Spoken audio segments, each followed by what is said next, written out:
وصلى الله على سيدنا محمد وآله الطيبين الطاهرين ولا حول ولا قوة إلا بالله العلي العظيم.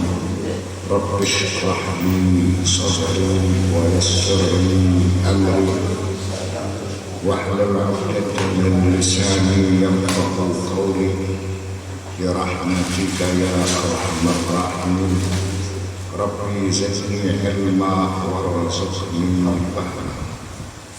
Kita melanjutkan kajian pada malam Jumat terdahulu tentang surat Al-Ikhlas.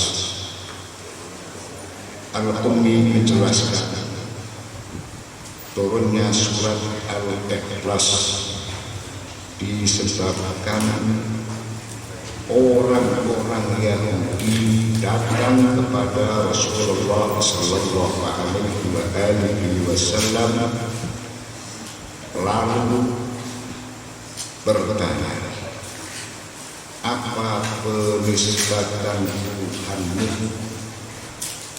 Kemudian Allah Subhanahu wa taala menurunkan surat Al-Ikhlas.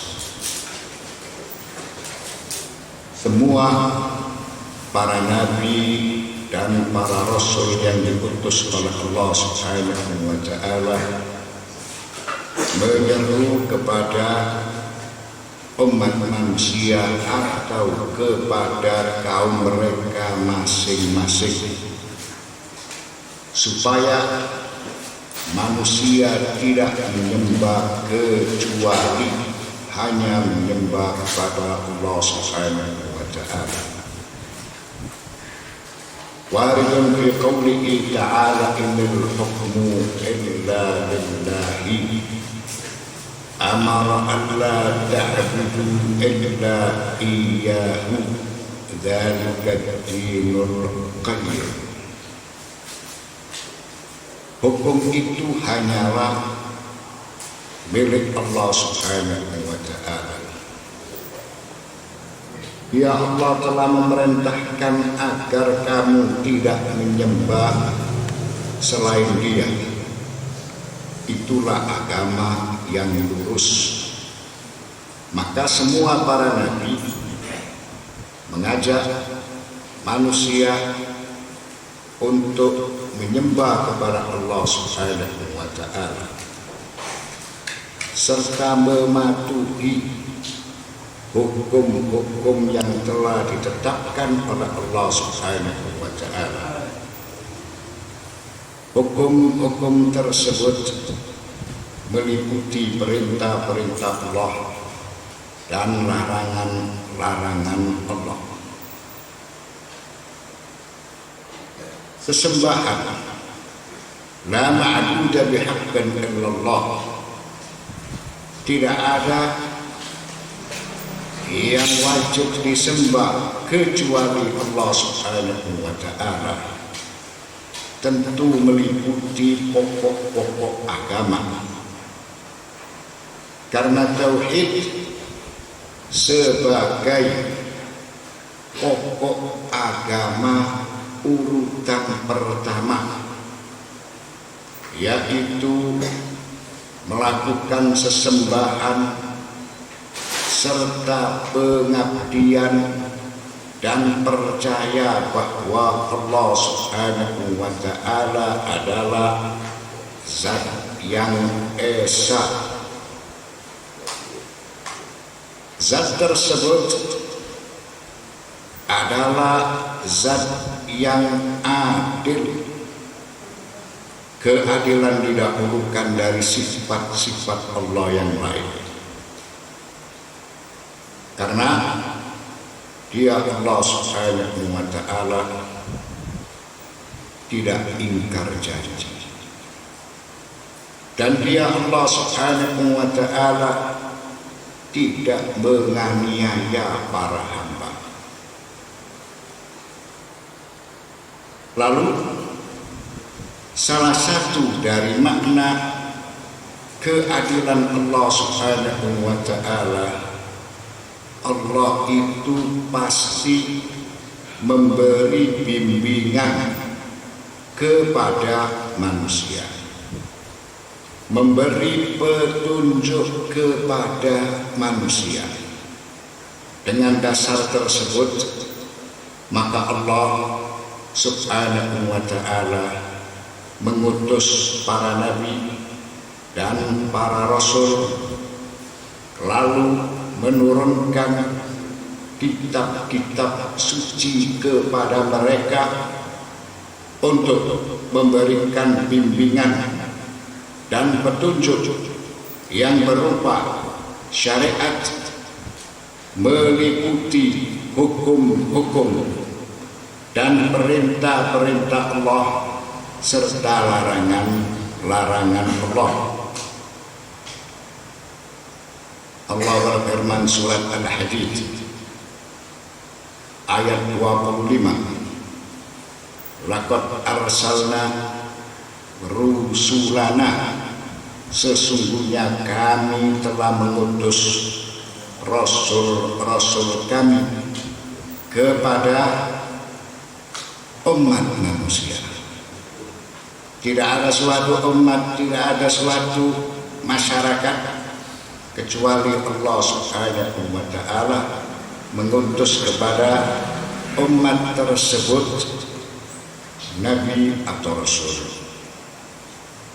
Dalam ayat yang lain disebutkan wa ja'alna likulli qaumin had, telah kami jadikan setiap masyarakat dibina, dibimbing oleh seorang nabi. Laqad arsalna rusulana bil bayyinat, sesungguhnya kami telah mengutus rasul-rasul kami dengan membawa bukti-bukti yang nyata. Bukti-bukti yang nyata berupa mukjizat atau ilmu atau hikmah. Wa anzalna ma'ahumul kitab, dan telah kami turunkan bersama mereka Al-Kitab. Al-Kitab diturunkan oleh Allah kepada para nabi dan para rasul untuk menetapkan syariat yang berupa hukum-hukum yang meliputi perintah-perintah serta larangan-larangan Allah. Wal mizana, dan raja keadilan. Raja keadilan, para nabi dan para rasul dibekali ilmu sosial yang meliputi semua yang dibutuhkan oleh masyarakatnya, supaya tidak terjadi disharmonisasi serta kerusakan di alam ciptaan. Liyaquman nasu bil qist, agar manusia dapat melaksanakan keadilan. Semua akan memperoleh hak masing-masing sesuai ketentuan syariat yang dikehendaki oleh Allah Subhanahu wa ta'ala. Sesuai dasar tersebut, Allah Subhanahu wa ta'ala menaubatkan para wasi atau menaubatkan para imam melalui utusan-utusan yang telah diutus oleh Allah Subhanahu wa ta'ala, terutama Nabi kita Muhammad sallallahu alaihi wasallam. Beliau diutus rahmatan lil alamin, dan syariat yang dibawa oleh beliau tidak akan diganti dengan syariat yang lain. karena beliau khatimul anbiya wal mursalin, penutup para nabi dan para utusan.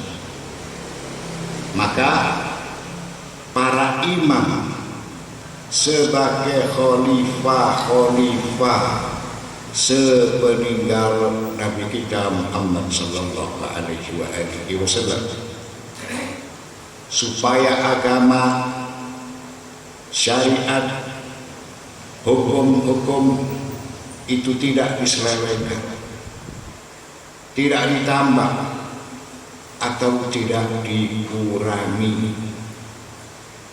Oleh karena itu, para wasi dan para imam dinaubatkan oleh para nabi, oleh para rasul, terutama Nabi kita Muhammad sallallahu alaihi wasallam, karena beliau sebagai nabi yang terakhir dan agama beliau tidak akan digantikan dengan agama yang lain.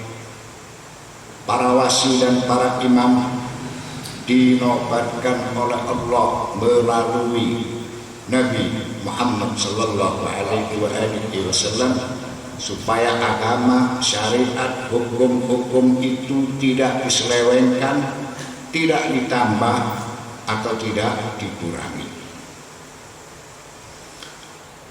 Allah berfirman surat Al-An'am ayat 124, Allahu a'lamu haitsu yaj'alu risalata. Allah lebih mengetahui di mana dia menempatkan risalahnya, menempatkan Nabi Muhammad sallallahu alaihi wasallam sebagai sayyidul anbiya wal mursalin, menempatkan beliau sebagai khatimul anbiya wal mursalin, penutup para nabi dan para utusan. Beliau diutus rahmatan lil alamin, secara universal, pembawa rahmat untuk sekalian alam. Allahu a'lamu haitsu yaj'alu risalata. Maka Allah menempatkan atau menaubatkan Ali dan para imam dari keturunannya sebagai wasi-wasi Muhammad sallallahu alaihi wasallam. Karena Nabi kita Muhammad sallallahu alaihi wasallam beliau bersabda, Ali itu satu jiwa dengan dirinya. Ali itu setara dengan dirinya.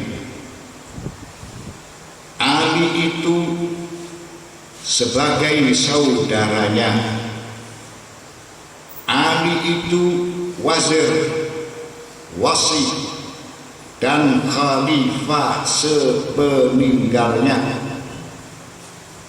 Ali alaihissalam, beliau diberi al-aulawiyah dan al-wilayah. Al-aulawiyah, beliau harus diutamakan dari yang lain. Al-wilayah, beliau diberi mandat untuk menetapkan hukum-hukum.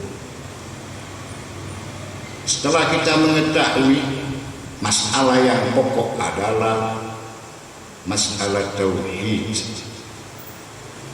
selain dari masalah tauhid, sebagai farah dari masalah tersebut, di antaranya adalah masalah keadilan, masalah kenabian, masalah kepemimpinan, lalu adalah masalah al-ma'ad. Al-ma'ad memiliki arti hari kebangkitan. supaya manusia bertanggung jawab atas nikmat-nikmat yang telah diberikan oleh Allah Subhanahu wa Ta'ala kepada dirinya. Dan nikmat yang paling besar adalah nikmat yang berupa masalah tauhid, masalah kenabian, dan masalah kepemimpinan. Mengapa tiga nikmat tersebut merupakan nikmat yang paling besar? Supaya manusia melakukan pengabdian sesuai dengan kehendak Allah Subhanahu wa Ta'ala.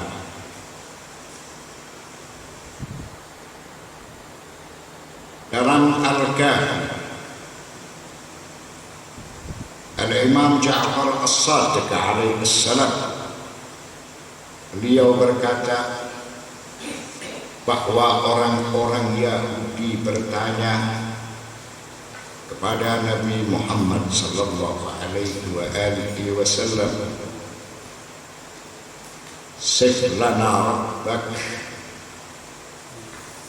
nisbatkanlah pada kita tentang Tuhanmu. Maka beliau sallallahu alaihi wasallam beberapa saat tidak memberikan jawaban. Setelah itu turun surat Al-Ikhlas. Mengingat surat Al-Ikhlas sebagai masalah pokok dari masalah al-ubudiyah, dari masalah pengabdian. Dengannya Allah Subhanahu wa Ta'ala mengutus para nabi dan para rasul untuk mengajarkan pengabdian yang benar. Surat Al-Ikhlas adalah segalanya. Dan Allah Subhanahu wa Ta'ala rela sebagai Tuhan yang disifati dalam surat tersebut sebagai Al-Ma'bud, zat yang wajib disembah. Sehingga Nabi Muhammad sallallahu alaihi wasallam ketika ditanya oleh orang-orang Yahudi tidak memberikan jawaban segera, akan tetapi menunda beberapa saat. "Siflana rabbak," jelaskan Tuhanmu kepada kami. Lalu Allah Subhanahu wa Ta'ala menurunkan surat At-Tauhid atau menurunkan surat Al-Ikhlas.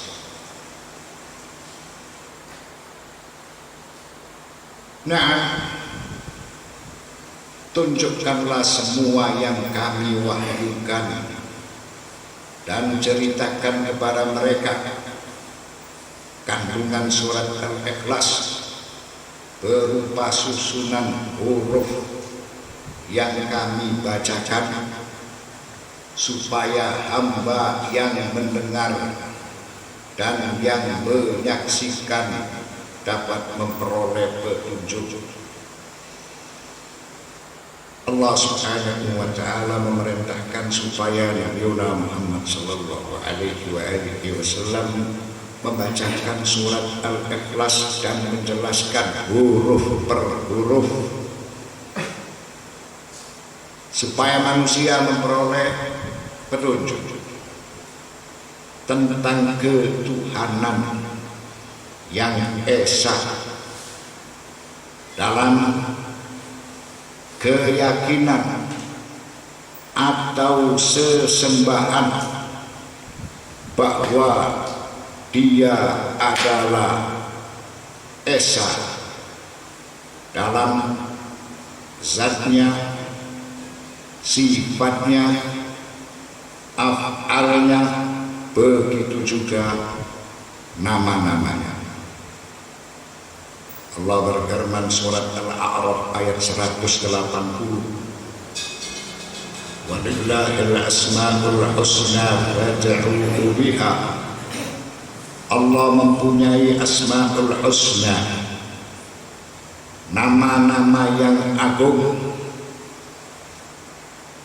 Nama-nama itu meliputi arti esa di dalam zatnya, esa di dalam sifatnya, dan esa di dalam af'alnya. Maka bermohonlah kepadanya dengan menyebut nama-nama yang teragung, menyebut nama-nama Allah yang sempurna. Allah berfirman surat Al-Isra ayat 110. Qul ud'ullaha aw ud'ur rahman. Katakanlah serulah Allah atau serulah Ar-Rahman. Ketika ayat ini diturunkan, qala al-musyrikun wa qad sami'uhu sallallahu alaihi wa alihi wa sallam yaqulu ya Allah ya Rahman nahana an na'budu ilahaini wa huwa yad'u ilahaini. Surat Al-Isra ayat 110. Qul ud'ullaha aw ud'ur rahman. Ketika diturunkan, orang-orang musyrik mendengar Muhammad sallallahu alaihi wasallam berdoa, ya Allah ya Rahman. Kemudian orang-orang musyrik mengucapkan, dia Muhammad telah melarang kami menyembah Tuhan selain Allah, melarang kami menyekutukan Allah, melarang kami menyembah dua Tuhan, sedang dia sendiri melakukannya. Dia sendiri mengucapkan ya Allah ya Rahman. Padahal sifat dan mausuf itu merupakan satu. Dzaliku ainu sifati wa sifatuhu ainu dzati. Zatnya itu satu dengan sifatnya, dan sifatnya itu satu dengan zatnya. Ayyamma tad'u, dengan nama yang mana saja kamu seru, dua nama itu atau nama-nama yang lain menunjukkan dia itu satu, esa tunggal, karena zatnya itu satu dengan sifatnya, sifatnya itu satu dengan zatnya. Falahul asmaul husna, dia mempunyai al-asmaul husna, nama-nama yang terbaik. Ad-dalatu ala sifatil jalali wal jamal. Nama-nama itu menunjukkan sifat-sifat al-jalal, sifat-sifat yang agung, dan nama-nama itu menunjukkan sifat al-jamal, artinya kelembutan dan keindahan.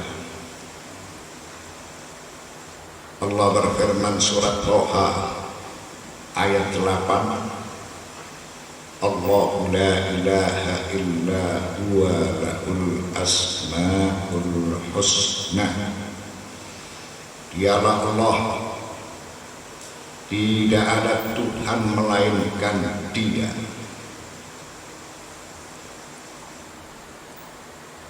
Huwa memiliki arti Dia itu ada. Keberadaan Dia berbeda dengan segala sesuatu. Dialah Allah. Tidak ada Tuhan melainkan Dia, Zat yang esa, satu di dalam zatnya, sifatnya, begitu juga af'alnya. Dia mempunyai al-asmaul husna, nama-nama yang baik atau sempurna secara mutlak. Nama-nama itu adalah zat yang esa. Nama-nama itu adalah sifat yang esa. Nama-nama itu adalah af'al Dia yang esa. Sifat dan af'alnya adalah zatnya. Begitu juga zat dan af'alnya adalah sifatnya. Dzatu ainu sifatihi wa sifatuhu ainu dzatihi. Kemudian Qul huwallahu ahad. Huwa disebut sebagai dhamir atau kata ganti yang menunjukkan arti ghaib. Dia zat yang tunggal. Huwa tersusun dari dua huruf. Huruf H menunjukkan arti tanbih, yaitu peringatan. Maksudnya Dia Allah Subhanahu wa ta'ala selalu ada dan kekal. Huruf wawu pada dhamir huwa itu menunjukkan zat yang ghaib, tidak dapat diketahui melalui indera. Ia berbeda dengan wujud keberadaan yang lain. Huwa yang menunjukkan arti ghaib. Dia zat yang tunggal. Dia dikenalkan dengan nama-namanya, sifat-sifatnya, begitu juga af'alnya. Dalam ayat-ayat yang kita sebutkan terdahulu, Dia dikenalkan dengan nama-namanya. Nama-nama itu menunjukkan sifat, nama-nama itu menunjukkan af'al. Nama-nama itu adalah nama-nama yang sempurna.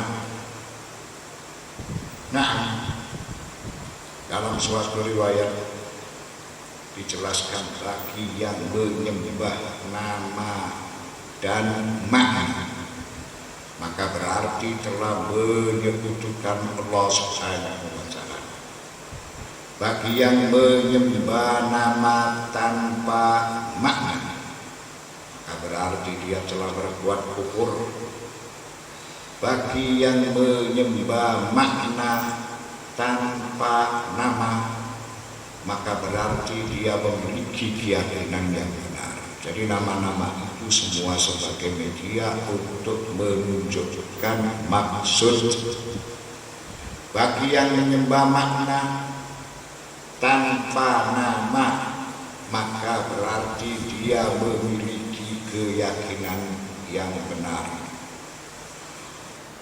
Huruf H yang terdapat pada kata huwa menunjukkan tanbih, dia selalu ada dan kekal. Allah Subhanahu wa ta'ala berfirman dalam surat Ar-Rahman ayat 26 dan 27, kullu man 'alaiha fan, semua yang ada di bumi akan binasa, yang kekal hanya Dia, yang kekal hanya Allah. Wa yabqa wajhu rabbika dzul jalali wal ikram, dan tetap kekal zat Tuhanmu yang mempunyai kebesaran serta kemuliaan. Dalam ayat yang lain surat Al-Qasas 88, la ilaha illa huwa kullu syai'in halikun illa wajhah, tidak ada Tuhan yang berhak disembah melainkan Dia. Tiap-tiap segala sesuatu pasti binasa kecuali Allah. Huwa, dari lamir tersebut memiliki arti tanbih, maksudnya Dia selalu ada dan keberadaan Dia itu kekal. Selain dari Dia itu tidak kekal, selain dari Dia itu binasa, sebagaimana yang telah disebutkan di dalam surat Ar-Rahman dan yang disebutkan dalam surat Al-Qasas. Huruf wawu pada dhamir huwa menunjukkan zat yang gaib, tidak dapat diketahui melalui indera, karena Dia berbeda dengan segala sesuatu. Sesuai firman Allah Subhanahu wa ta'ala surat Al-An'am ayat 103, la tudrikul absar wa huwa yudrikul absar wa huwa al-latiful khabir.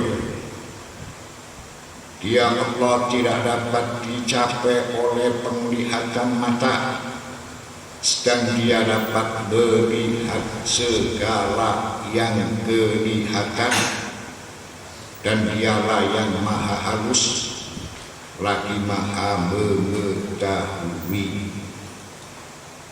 Wahu pada dhamir huwa menunjukkan arti gaib. Dialah Allah Subhanahu wa ta'ala, zat yang tidak dapat dilihat oleh indera. Dia berbeda dengan segala sesuatu. Laisa kamitslihi syai'un, Dia tidak sama dengan segala sesuatu. Disebutkan dalam surat Al-An'am ayat 103 bahwa Allah Subhanahu wa ta'ala itu tidak dibatasi, tidak dapat dilihat oleh mata penglihatan, tidak dapat dilihat oleh indera. La tudrikul absar wa huwa yudrikul absar wa huwa al-latiful khabir. Dia tidak dapat dicapai oleh penglihatan mata, sedang Dia dapat melihat segala yang kelihatan, dan Dialah yang maha halus lagi maha mengetahui. Huwa menunjukkan arti gaib. tidak dapat diketahui melalui indera, berbeda dengan ucapan hada. Hada sebagai kata isyarat untuk suatu yang nyata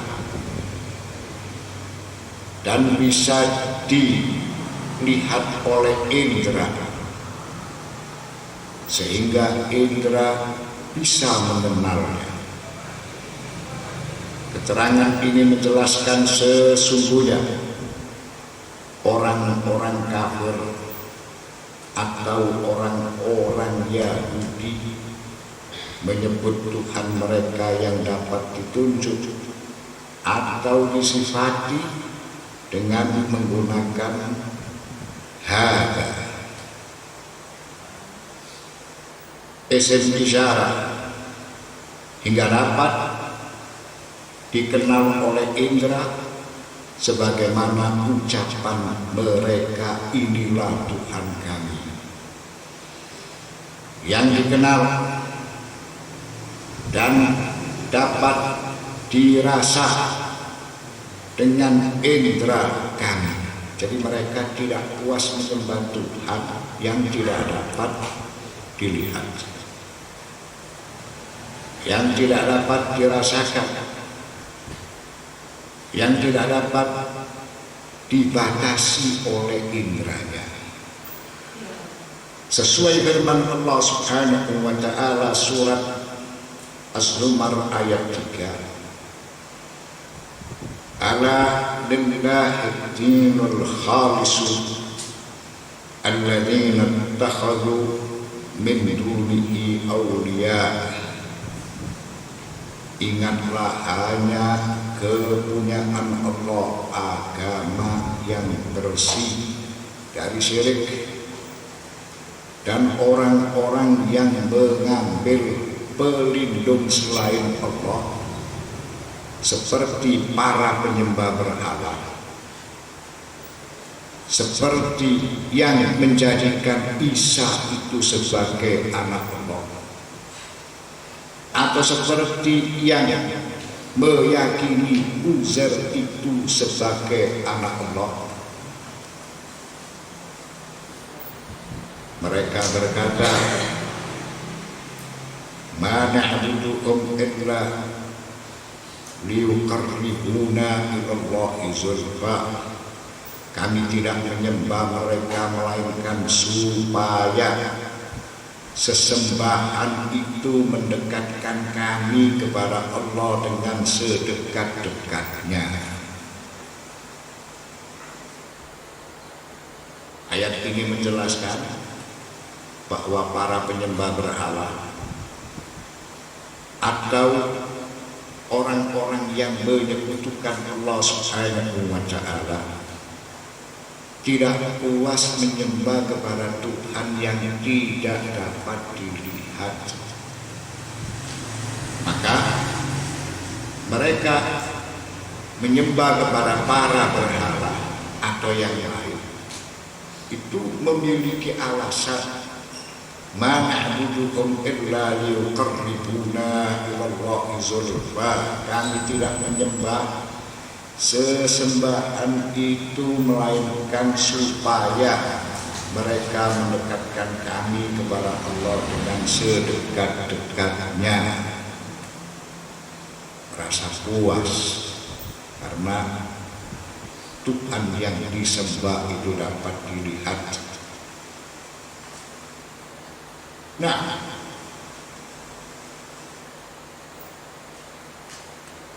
maka berikan isyarat wahai Muhammad tentang Tuhanmu yang selalu engkau panjatkan doa kepadanya. Ini ucapan dari orang-orang Yahudi. Maka berikan isyarat wahai Muhammad tentang Tuhanmu yang selalu engkau panjatkan doa kepadanya. Doa pada pembahasan yang lalu bisa memiliki arti ibadah.